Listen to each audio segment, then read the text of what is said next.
you'll probably be very interested to understand and to discover why certain people, they're training really hard, they eat really well, they rest really well, but they don't get the gains as much as somebody who do not do as much as them. What happened? Sometimes we call that genetics. Okay? So if you want to understand genetics means things that is non-modifiable, we need to look at factors affecting strength. So there are 6 factors which affect somebody's strength and you cannot modify them. The very first component, I would say this is the most powerful hormone, is hormones. If you are born with higher levels of growth hormone, testosterone, IGF-1, we call it insulin growth factor 1. If you have higher levels of that, that will certainly contribute to bigger muscle mass. You cannot change that. Yes, I know you can think that as a steroid injection, but that's not natural and that's illegal. Number 2, age. As we pass age 25, our anabolic hormones, our hormones tend to decline, especially when we're inactive. When these hormones decline, you will find that it is harder for us to build muscle mass as much as when you were younger.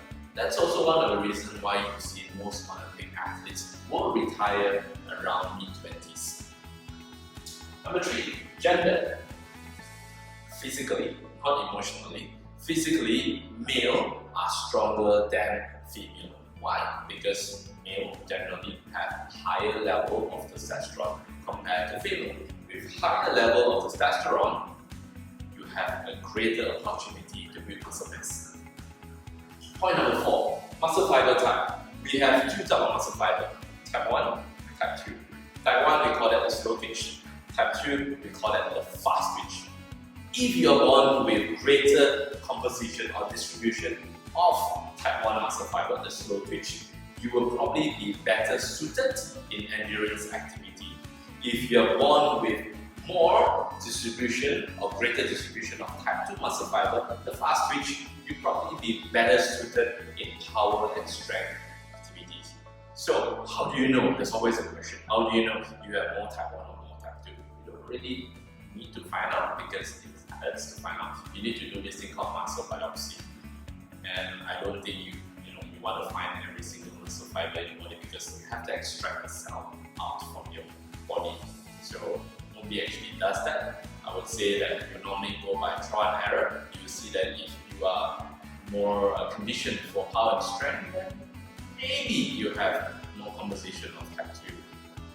Don't blame. The only person you need to blame is your parents.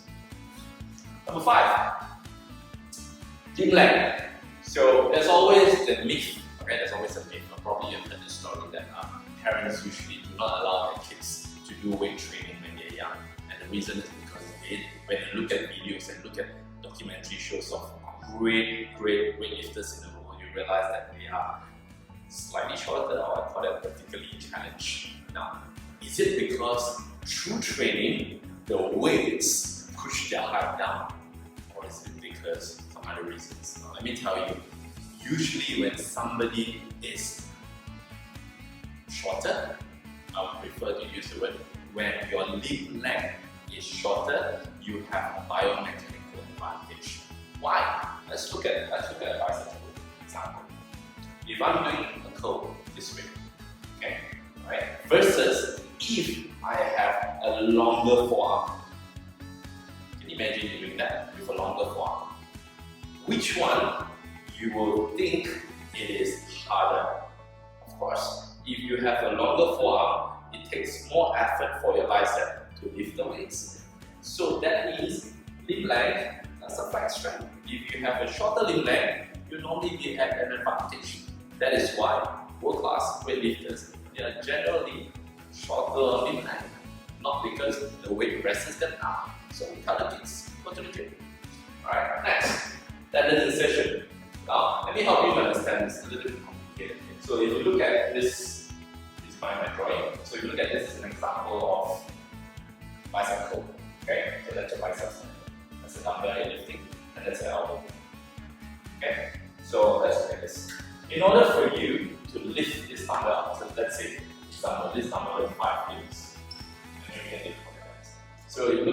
this dumbbell is 5 kilos. In order for me to lift the dumbbell up, my muscle force should be greater than my resistance. You read that. Right, but I'm going to bring this to the next level.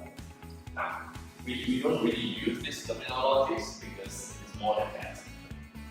The actual resistance that you are lifting, is not just 5 kilos. It is 5 kilos multiplied by the length of the lever. Means the distance between the point of rotation, it's for bicep curl, it will be an elbow. The distance between the elbow to the place where the weights are. So 5 kilo times the length of the lever. That is why when you have, like I mentioned earlier on in length, that is why if you have a longer forearm, your resistive torque, use the word resistive torque, will be greater. Not because of just the weight, but the weight multiplied by the length. So that's on the resistance part. Let's look at the muscle. So you want a muscle. Generally, you want to exert less force. Why? Because if you exert less force and you still can lift the same weight with less force, that's what you want. So you're stronger. So what it takes, right, to calculate your muscular torque is that you have to calculate how much force, muscle force, so you see that muscle force multiplied by the length. What length? Is the length between your elbow, the point of rotation, and to the point where the tendon inserts. Think for a little while. You want to be able to lift the dumbbell up. That means you want to have a bigger muscular torque. You want to have a bigger muscular torque. So you want these numbers to grow. So if you want to exert less force because you want it to be easier for you, that also means a person where the tendon inserts D will be at the advantage compared to this person tendon insert at A. Why? Because this is the length here. Right? So can you imagine? So let's say this length is good, just a general number. This length is 30. So this will give you 150. So that means I need a bigger muscular torque, bigger than 150 to be able to lift this number up. So I need 150 here. So let's say the person's tendon B, let's use say 20 and A will be 10. And what is 10? It's the distance between the point of rotation to where the tendon sits. So if I compare a person with 20, you will need lower muscle force. If a person with A, which is only